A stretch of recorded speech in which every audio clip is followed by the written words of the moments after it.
Le grand forum Fréquence Évasion. Les politiques s'expriment en toute liberté. Fréquence Évasion, le grand forum, c'est dans quelques instants.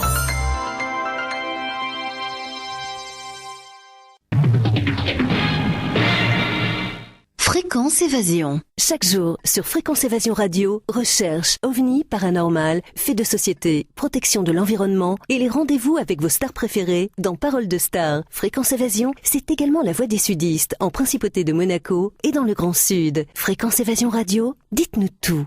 Dites-nous tout. Dites-nous tout. Fréquence Évasion. Vous écoutez Fréquence Évasion, nous sommes en compagnie du professeur Dominique Bellepomme. Professeur Dominique Bellepomme, bonjour et merci de participer à cette émission. Bonjour. Alors nous allons parler du cancer, aujourd'hui c'est pas très joyeux, mais juste avant, professeur Bellepomme, est-ce que vous pourriez nous présenter votre parcours en tant que professeur? Écoutez, aujourd'hui je suis professeur de cancérologie à l'Université Paris 5 à Paris et je soigne des malades à l'hôpital européen Georges Pompidou. Là où j'exerce. Alors, mon parcours, il est assez simple. Je me suis consacré très tôt à la cancérologie, il y a de ça maintenant une trentaine d'années. J'ai travaillé énormément à Villejuif, notamment à l'Institut de cancérologie et d'immunogénétique. J'étais alors je faisais partie de l'équipe du professeur Maté et nous avons à l'époque, c'est-à-dire dans les années 70, mis au point, disons, les premières greffes de moelle chez les enfants atteints de leucémie, et surtout aussi développer ce qu'on appelle la cancérologie médicale ou oncologie médicale, c'est-à-dire la mise au point de traitements médicaux pour soigner les cancers. Alors ça concernait non seulement les enfants atteints de cancer, en particulier de leucémie, mais également les adultes. Et nous avons été les pionniers à une époque où la médecine ne reconnaissait pas encore cette spécialité médicale et où les cancérologues n'existaient pas encore. Il y avait des chirurgiens, il y avait des radiothérapeutes, il y avait des spécialistes des différents organes qui pouvaient être atteints de cancer, un gastroentérologue, ophtalmologue, etc.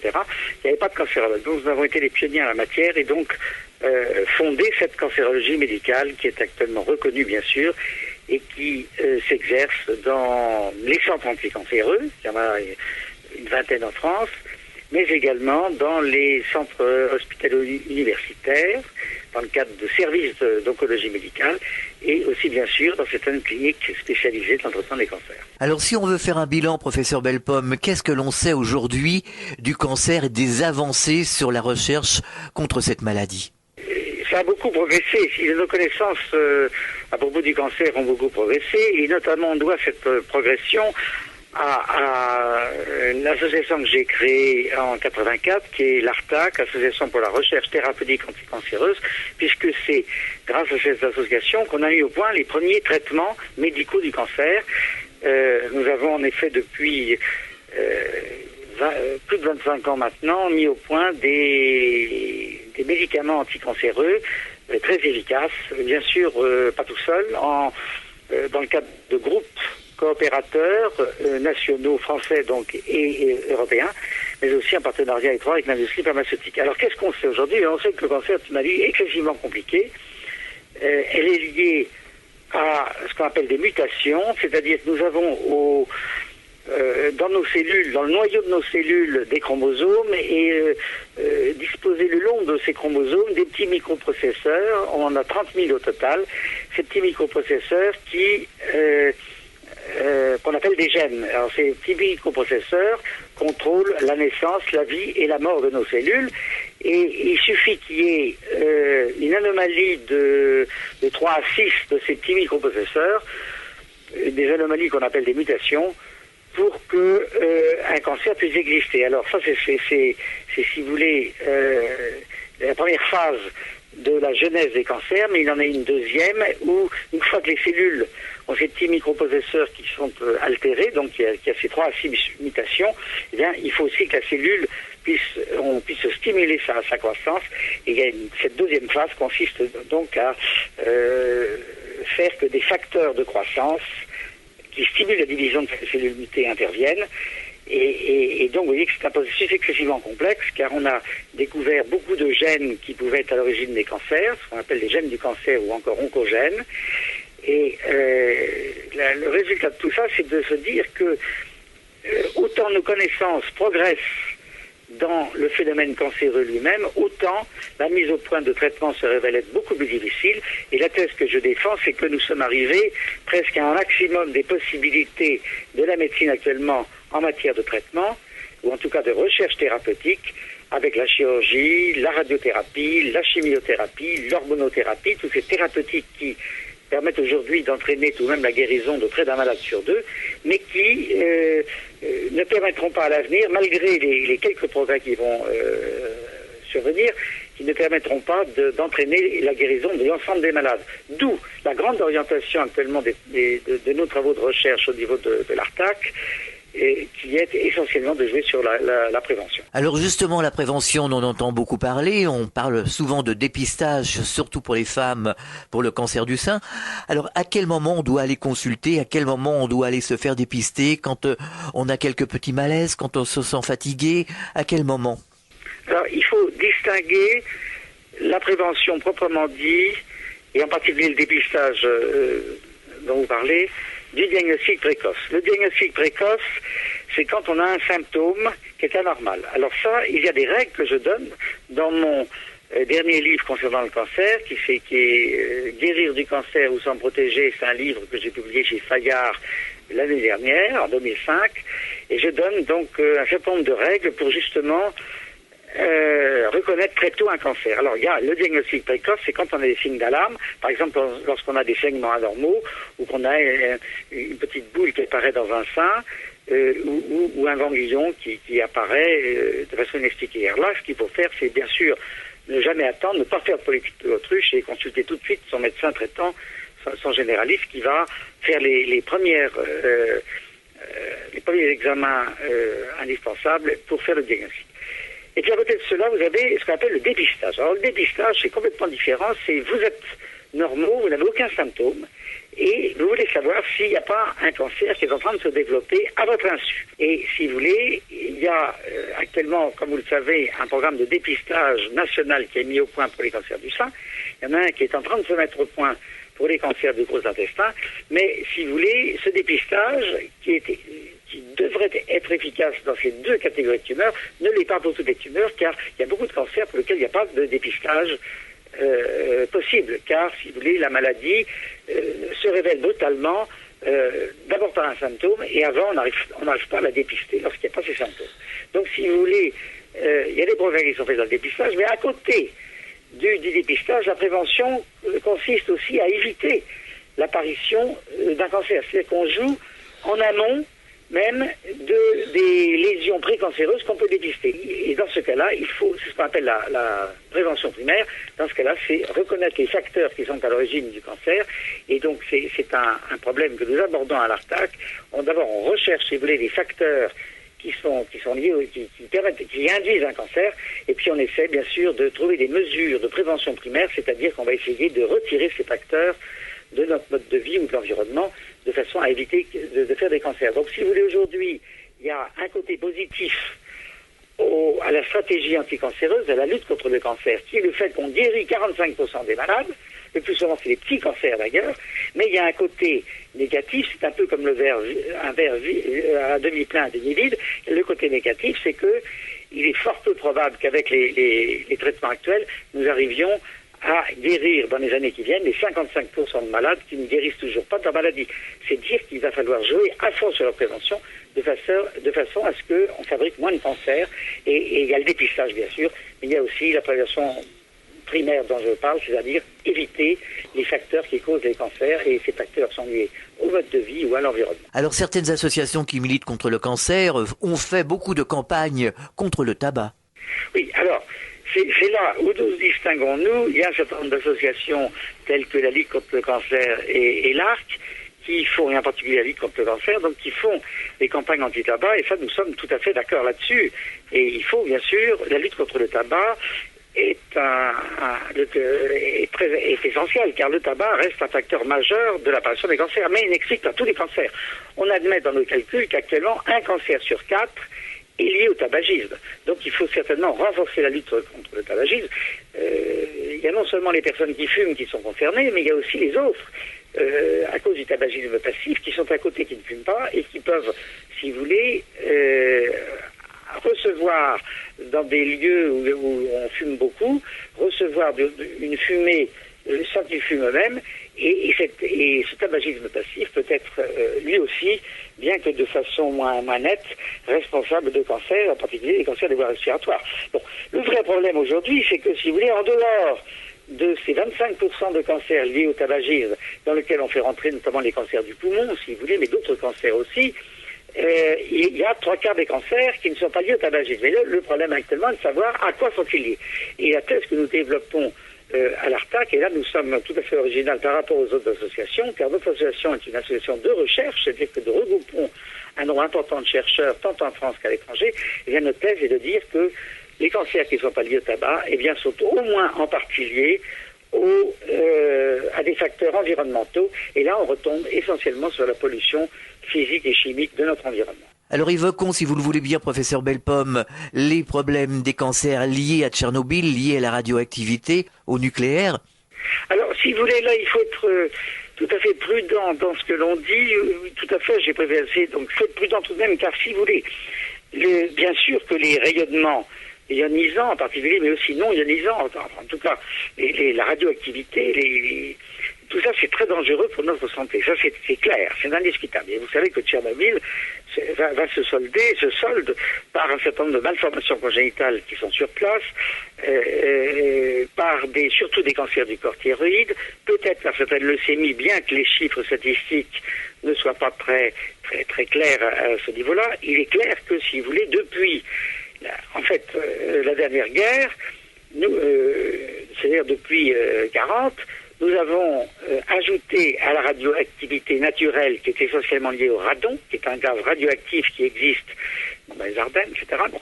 Eh bien, à côté de cette radioactivité naturelle, là qu'on ne peut pas éviter malheureusement, on peut s'en prémunir, on peut se prémunir contre, mais on ne peut pas l'éviter, eh bien, il y a la radioactivité artificielle qui est liée non seulement à des accidents type Tchernobyl, mais ce ne sont pas les plus graves, ils sont graves localement, mais au niveau de la population générale, c'est pas les plus graves. Ce qui a été beaucoup plus grave, c'est les explosions nucléaires qui ont été réalisées en secteur atmosphérique, et il est clair que, si vous voulez, nous avons ajouté à la radioactivité naturelle qui, selon les statistiques officielles, demeure prédominante, nous avons tout de même ajouté une radioactivité artificielle, ce qui fait qu'aujourd'hui, il est très probable qu'un certain nombre de maladies, sans que nous le sachions avec précision, eh bien, soient liées à cette radioactivité naturelle et artificielle.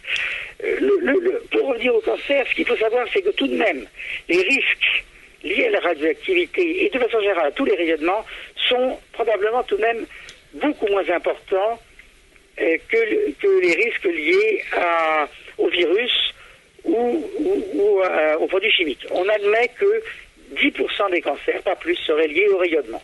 Ce qui est problématique aujourd'hui, les cancers liés aux ultraviolets. Vous savez qu'il y a des cancers de la peau qui sont liés aux ultraviolets solaires, et on peut se demander si les cabines de bronzage ne participent pas non plus pour les gens qui se font bronzer de façon régulièrement, par des UV, des cancers qui peuvent naître à distance, des cancers de la peau, mais aussi ce qu'on appelle les radiations électromagnétiques pulsées, et ça c'est lié aux lignes à haute tension et même aux portables. On vient de démontrer qu'il y a des leucémies de l'enfant qui sont liées aux lignes à haute tension.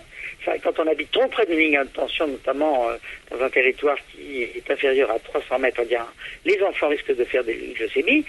Et même les portables, on vient de démontrer, c'est un Suédois, le professeur Hardel, vient de démontrer que si on utilise trop souvent un portable, eh bien on risque de faire des tumeurs du cerveau. Donc si vous voulez, mais globalement, si vous voulez, ces rayonnements, c'est 10% des cancers, pas plus. Par contre, si on considère la pollution chimique, là c'est près d'un cancer sur 2 qui serait lié à la pollution chimique, et c'est pour ça, si vous voulez, que j'ai non seulement bien sûr préfacé le livre de Jacquemin sur la radioactivité, mais également été l'initiateur avec tous les membres de notre association de ce qu'on appelle l'appel de Paris, qui est un appel solennel international et qui insiste sur les dangers de la pollution chimique en matière non seulement de cancer, mais aussi d'autres maladies, comme des stérilités ou des malformations congénitales. Donc vous voyez que, si vous voulez, la pollution chimique est certainement un facteur majeur aujourd'hui à considérer non seulement pour le cancer et pour les autres maladies, mais en particulier pour le cancer, puisqu'il y aurait un cancer sur 2 qui serait au moins en partie lié à la pollution chimique. Alors bien sûr, simultanément à l'augmentation de radioactivité qu'on a probablement pu constater depuis la dernière, et bien là, de façon certaine, on constate, si vous voulez, qu'on a mis dans l'environnement non seulement des millions de molécules chimiques, de substances chimiques sans contrôle toxicologique suffisant, et mis sur le marché environ, ce sont les données officielles de la Commission européenne, on aurait mis environ 100 000 substances chimiques sur le marché, là encore sans contrôle toxicologique suffisant. Donc ce qui veut dire que cette pollution chimique est multiforme et diffuse, avec ce qu'on appelle des effets cocktails, c'est-à-dire que les molécules réagissent les unes entre les autres, et que cette pollution chimique peut être à l'origine, bien sûr, de cancer, et à la louche, l'estimation est environ 1 cancer sur 2. Donc ce qui est énorme, si vous voulez, et ce qui peut en partie expliquer l'augmentation de fréquence des cancers, l'augmentation d'incidence des cancers. Vous savez qu'en France, eh bien, chaque année qui passe, il y a 280 000 nouveaux cas de cancer, c'est tout de même énorme, et que, si vous voulez, cette augmentation de fréquence, eh bien, elle est à peu près de 60% depuis ces 20 dernières années. Alors, si les gens disent, oui, mais c'est lié au vieillissement, c'est vrai que la population a vieilli, mais si maintenant on gomme l'effet du vieillissement, eh bien, on a tout de même encore une augmentation de 30% du nombre des cancers depuis ces 20 dernières années. Donc, vous voyez que c'est énorme. Et en particulier l'enfant, si vous voulez, est concerné, puisque ce qu'on a constaté au niveau de l'Europe, c'est qu'il y a chaque année qui passe 1% en plus de cancer chez l'enfant, essentiellement des leucémies, des tumeurs cérébrales, et donc ça, il est évident que c'est pas lié au mode de vie, c'est essentiellement lié à la pollution, et en particulier à la pollution chimique. Professeur Dominique Bellepomme, on marque une pause sur Fréquence Évasion, on revient dans quelques instants, à tout de suite. Fréquence Évasion.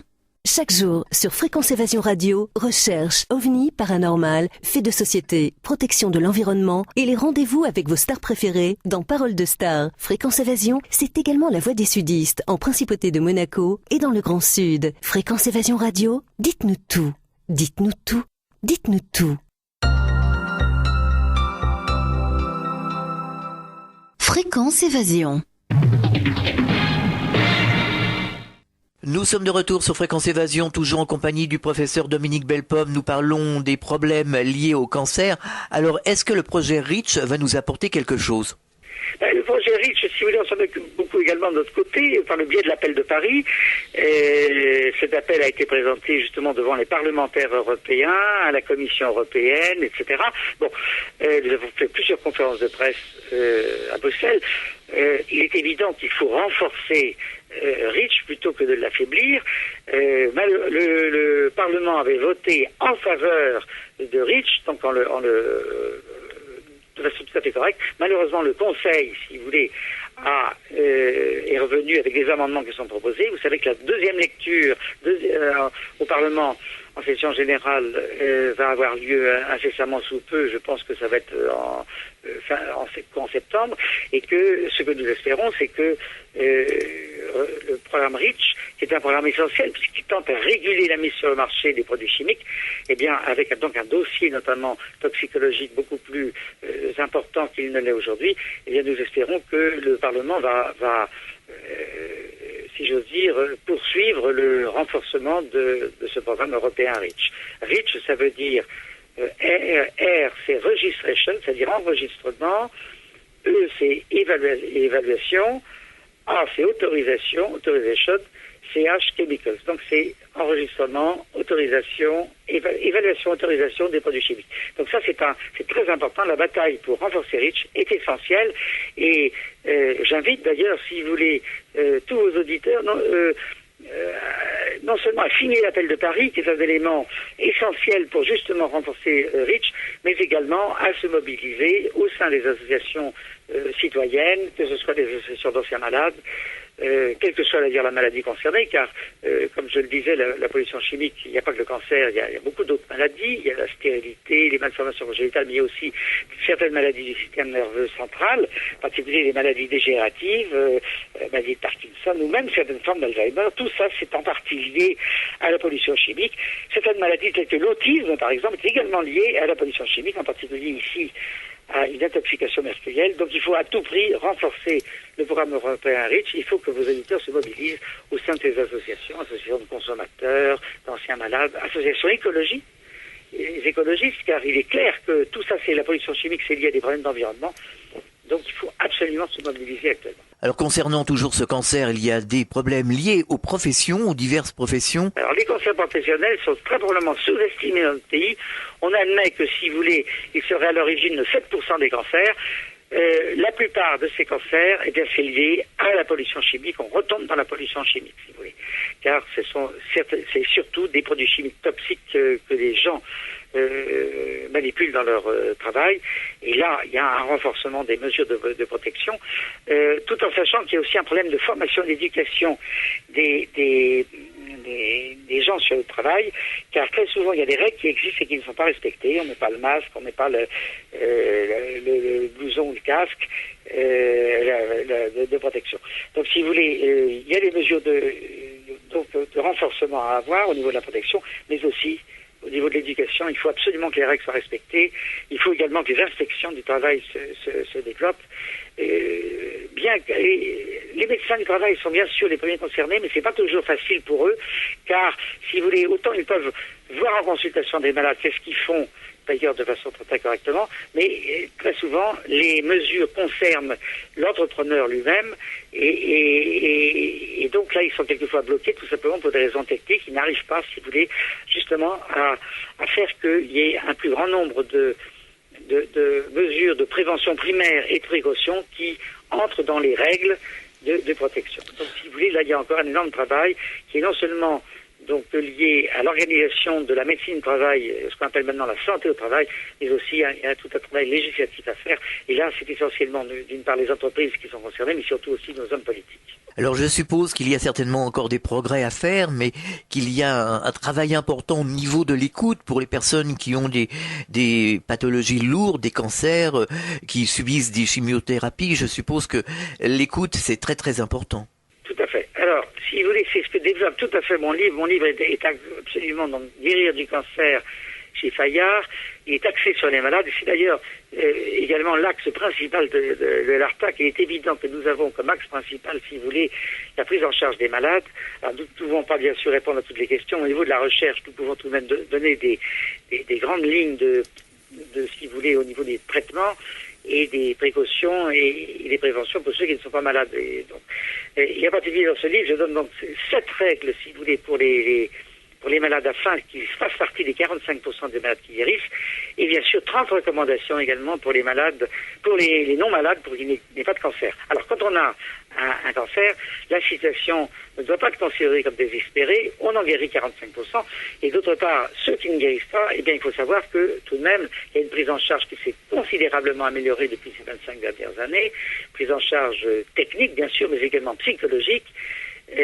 Aujourd'hui, si vous voulez, à tel point qu'on augmente, si vous voulez, l'espérance de vie des malades qui ne vont pas guérir, mais quelquefois même on peut arriver à une durée de vie qui approche une guérison, car si on est avec son cancer pendant 25 ans, c'est presque une guérison. Bon, il y a eu beaucoup de progrès qui ont été faits dans notre pays, grâce notamment à la création de l'oncologie médicale. Et donc, si vous voulez, c'est un combat que je mène depuis 25 ans, et il est évident qu'il y a encore du travail à faire, car il faut dire que tous les centres de soins ne sont pas égaux au niveau de la qualité des soins qu'ils dispensent.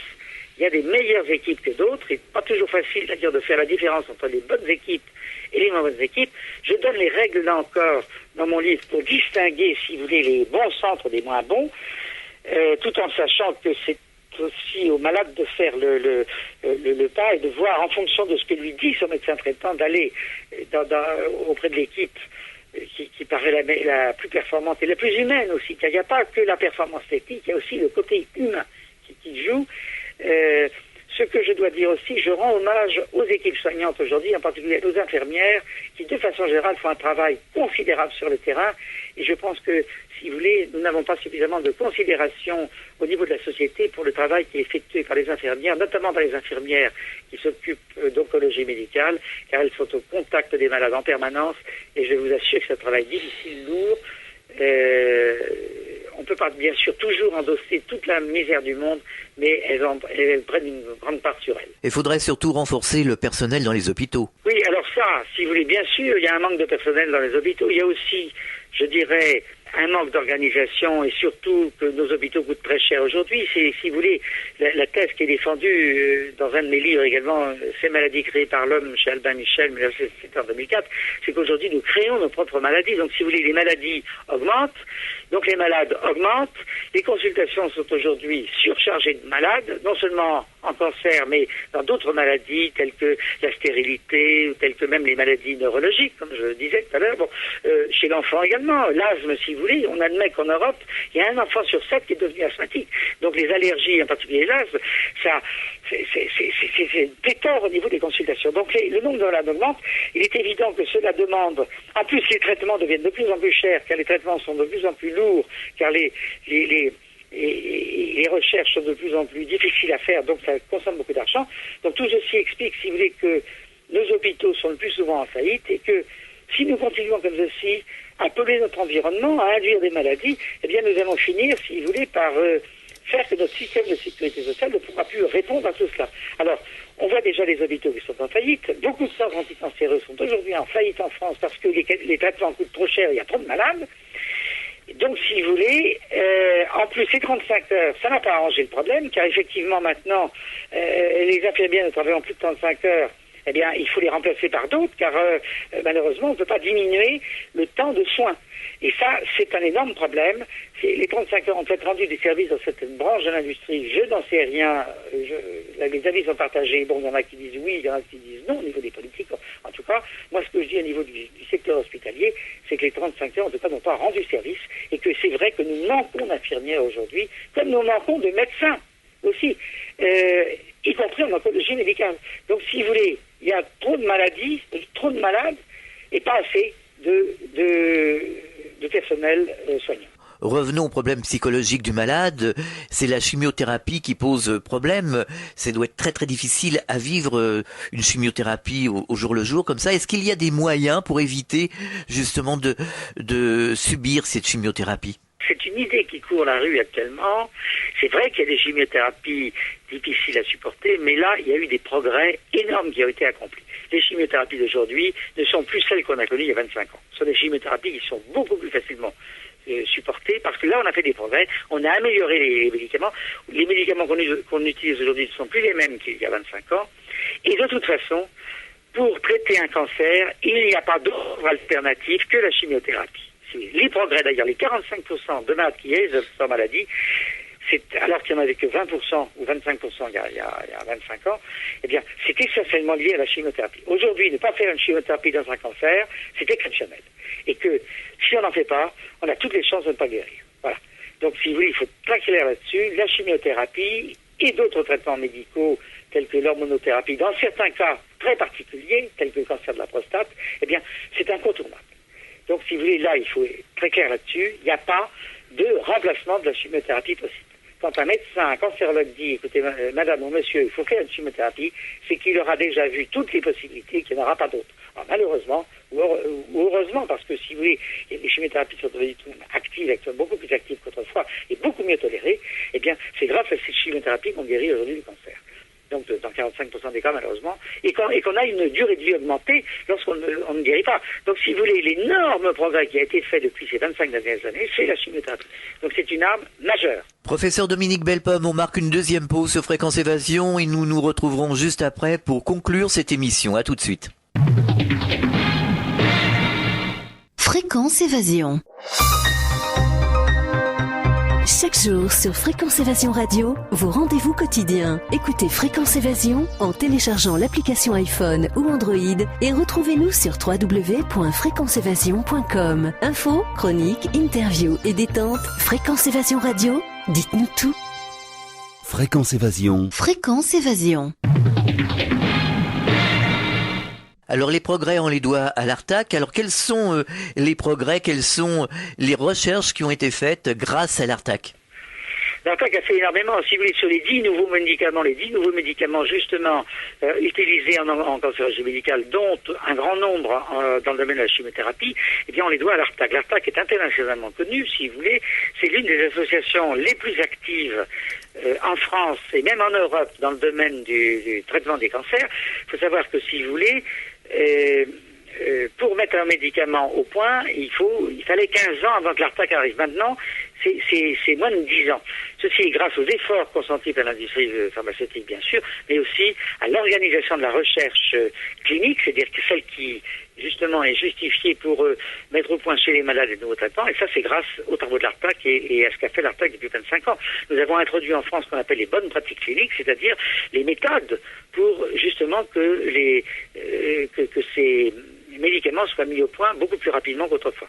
Alors, à côté de ces médicaments de la chimiothérapie, il y a aussi des médicaments qui sont aujourd'hui couramment utilisés par le corps médical, notamment pour soulager la douleur. Nous avons mis au point une morphine retard, si vous voulez, qui permet maintenant, je ne vais pas dire le nom ici, mais beaucoup des malades l'utilisent. Le corps médical en France l'utilise de façon considérable, ce qui permet, avec un ou deux comprimés, de diminuer les douleurs. Et puis nous avons également participé à la mise au point justement des médicaments qui font que la chimiothérapie peut se faire aujourd'hui dans des conditions beaucoup mieux tolérées qu'autrefois. Ce qu'on appelle les médicaments de confort. Tout le travail fait par l'ARTAC est expliqué dans mon livre Guérir du cancer au sein protégé, et on peut d'ailleurs consulter également le site internet de l'ARTAC qui est artac.info.com, artac.info.com, qui explique tout ce que nous avons fait et qui donne des conseils en matière de cancer. Donc ceci est très important, ce site est d'ailleurs très très souvent consulté.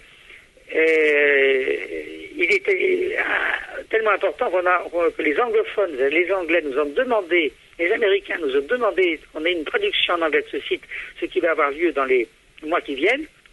Donc si vous voulez, il y a eu un énorme travail de l'ARTAC qui a été effectué simultanément donc à la naissance de cette oncologie médicale depuis ces 25 dernières années.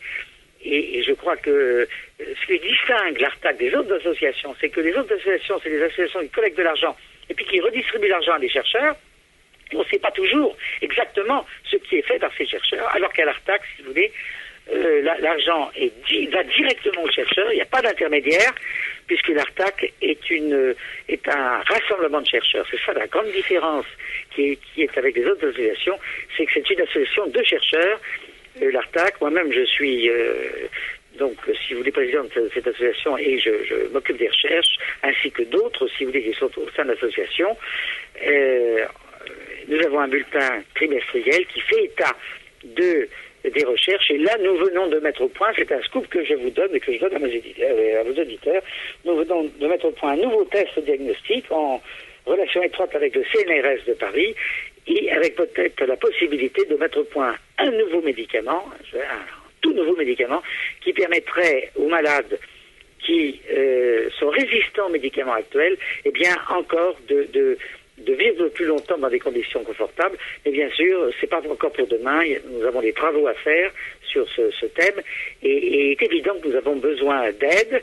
L'ARTAC a aussi une qualité essentielle, c'est qu'elle est indépendante, et que cette indépendance morale, scientifique et financière, eh bien, elle est liée à la générosité de ses adhérents, et donc effectivement nous avons toujours besoin d'aide, et c'est grâce notamment aux familles de malades que nous pouvons progresser dans nos recherches actuellement, car beaucoup de familles de malades nous rejoignent aujourd'hui en adhérant à notre association. Pour adhérer à l'association, il suffit de faire le site, donc artac.info.com. Alors je suppose qu'aujourd'hui il doit y avoir de nombreuses recherches, qu'il doit y avoir certainement d'autres pistes à explorer. Oui, il y a d'énormes recherches qui sont faites bien sûr au niveau international, énormément de recherches. Malheureusement, si vous voulez, on se heurte à des difficultés. Le cancer est ce qu'on appelle un modèle dur, et ces recherches, eh bien, tantôt de façon relativement exceptionnelle, comme ce que nous avons fait là actuellement, eh bien, ça va donner un espoir majeur, parce que nous avons une percée qui est faite, mais malheureusement, c'est trop exceptionnel, et beaucoup de ces recherches actuellement piétinent. Il y a très peu de voies qui s'ouvrent actuellement. La thérapie génique est aujourd'hui abandonnée. On a cru pendant très longtemps qu'on pourrait modifier les gènes, mais étant donné que la maladie est trop compliquée, si vous voulez, très compliquée, comme je l'ai dit au début de cet entretien, eh bien, elle est abandonnée partout dans le monde actuellement. Donc, les voies d'espoir telles que nous venons de la lever aujourd'hui, d'en lever une, est exceptionnelle. C'est, si vous voulez, une voix telle qu'on n'en a pas, plus d'une tous les 25 ans. C'est tout de même énorme, si vous voulez. Donc, bien sûr, il va encore falloir du temps pour approfondir cette voie, mais cette voie paraît essentielle. Elle est liée au professeur Potier du CNRS qui a déjà, dans sa carrière, trouvé 2 médicaments très très importants dans le domaine du cancer. Malheureusement, le professeur Potier est décédé il y a quelques mois. Bon, mais avant qu'il ne décède, nous avions donc envisagé, si vous voulez, une nouvelle voie. Cette voie-là, malheureusement, il n'aura pas connu qu'elle est prometteuse, mais elle le sera de façon considérable, à tel point que nous allons prendre un brevet d'ici quelques temps. Elle est considérable, elle est un espoir majeur. Mais, globalement, en termes de santé publique, il est clair que nous n'arriverons pas à éradiquer l'ensemble de la maladie autrement que par des actions de prévention primaire et de dépistage très importants. Alors il y a des colloques qui sont organisés par l'Artac et il y a des publications aussi que l'on peut se procurer. Oui, nous organisons. Alors là, si vous voulez, c'est l'aspect grand public et combat, je dirais, politique de l'Artac, car si vous voulez, la notion essentielle de l'Artac, c'est que les chercheurs de l'Artac sont non seulement des chercheurs qui sont près dans leur laboratoire et auprès de leurs malades, lorsqu'ils sont médecins, mais également lorsque nous avons pris conscience de la gravité du fléau-cancer il y a de cela pas mal de temps, bien avant les autorités publiques, eh bien, nous nous sommes dit qu'il fallait également sortir de nos laboratoires, sortir de nos hôpitaux pour avoir un discours à l'attention des politiques et donc informer le grand public. Alors c'est ce que nous allons faire à nouveau le 9 novembre prochain à l'UNESCO, où nous aurons un nombre important de chercheurs américains et européens qui vont se réunir à l'attention du grand public pour expliquer ce qu'est l'appel de Paris, voir où on en est. Il faut savoir que cet appel de Paris est donc un appel qui concerne non seulement le cancer, mais toutes les autres maladies, et qui dit qui met en exergue la gravité de la pollution chimique et le fait que cette pollution chimique induit des maladies, donc cancer et autres maladies. Et donc il faut des mesures politiques, et notamment renforcer REACH au niveau européen, le programme REACH au niveau européen. Donc nous allons remettre cela avec un mémorandum dans lequel nous avons consigné un certain nombre de mesures. Les experts de l'Artac ont signé un certain nombre de mesures, un mémorandum qui va se faire à l'attention des politiques, non seulement français, mais européens. Et donc nous comptons sur plus de 1500 personnes dans ce colloque qui attirent l'attention sur le fait que si nous continuons à polluer l'environnement comme nous le faisons aujourd'hui, eh bien c'est non seulement l'émergence de maladies telles que le cancer, mais c'est aussi des maladies chez l'enfant, donc cancer chez l'enfant comme je l'ai dit, mais aussi asthme chez l'enfant et d'autres maladies de l'enfant, malformation congénitale, maladies du système nerveux, etc. Et donc ce que dit l'appel de Paris, ce que confirmera ce colloque, c'est qu'aujourd'hui, à cause de cette pollution chimique, on peut dire que l'enfance est en danger. Alors je suppose que tous ces sujets, tous ces débats seront à l'ordre du jour aux prochaines élections. Il est clair aussi, si vous voulez, que les retombées indirectes que nous espérons de ce colloque, car il y aura également des personnalités politiques invitées, non pas pour parler, mais pour écouter, car nous ne voulons absolument pas, si vous voulez, entrer dans le débat politicien droite-gauche, gauche-droite, mais ce que nous espérons bien sûr, c'est que en 2007, lors de la présidentielle, il y aura une place beaucoup plus importante qu'elle n'est actuellement prévue en matière d'environnement et de santé, c'est-à-dire en matière de santé environnementale, car c'est un enjeu majeur de notre société. L'environnement et la santé sont des enjeux majeurs que n'ont pas toujours bien compris nos hommes politiques. Et ce que nous espérons, c'est que, à l'occasion de ce colloque, pour ceux qui viendront en tout cas, il y ait une plus grande place faite dans le débat présidentiel en matière de politique environnementale et de santé publique. Tous les auditeurs qui nous écoutent en ce moment peuvent aider l'Artac grâce à des cotisations, à des adhésions. Absolument. Et le mieux, c'est que si vous voulez... Alors, on peut écrire à l'Artac, c'est 3739, rue de la Convention, Paris 75 015, c'est dans le 15e. Et là, si vous voulez, c'est le centre, le cerveau de l'Artac qui se trouve là. On peut également donc correspondre avec l'Artac par email. C'est artac.cerc. Alors artac.cerc@wanadoo.fr. Alors artac@wanadoo.fr. On peut consulter le site, comme je l'ai dit, c'est donc artac.info.com. Donc ARTAC toujours, .info, gmail.com. Et puis, on peut également correspondre par fax. Alors ça, c'est 01 45 78 53 50, 01 45 78 53 50, ou éventuellement même téléphoner à l'ARTAC. Le numéro de téléphone est le 01 45 78 53 53, 01 45 78 53 53. Voilà. Nous sommes bien sûr à la disposition de tout le monde, et nous répondons à chaque appel, à chaque lettre, pour des renseignements. Nous le faisons d'autant plus si, bien sûr, à la clé, il y a une adhésion à l'ARTAC, car cette association, je le répète, est indépendante scientifiquement, moralement et financièrement, et elle ne peut fonctionner que grâce à la générosité de ses adhérents et ou donateurs. Professeur Bellepomme, je vais rappeler le numéro de téléphone où l'on peut vous joindre, c'est le 01 45 78 53 53, 01 45 78 53 53, c'est donc le numéro de l'ARTAC. Je vais rappeler également les 2 livres que vous pouvez vous procurer, Guérir du cancer et s'en protéger aux éditions Fayard, et Ces maladies créées par l'homme aux éditions Albin Michel. Professeur Dominique Bellepomme, merci d'avoir participé à cette émission sur Fréquence Évasion. Au revoir. Je vous en prie, un grand merci à vous aussi. Fréquence Évasion.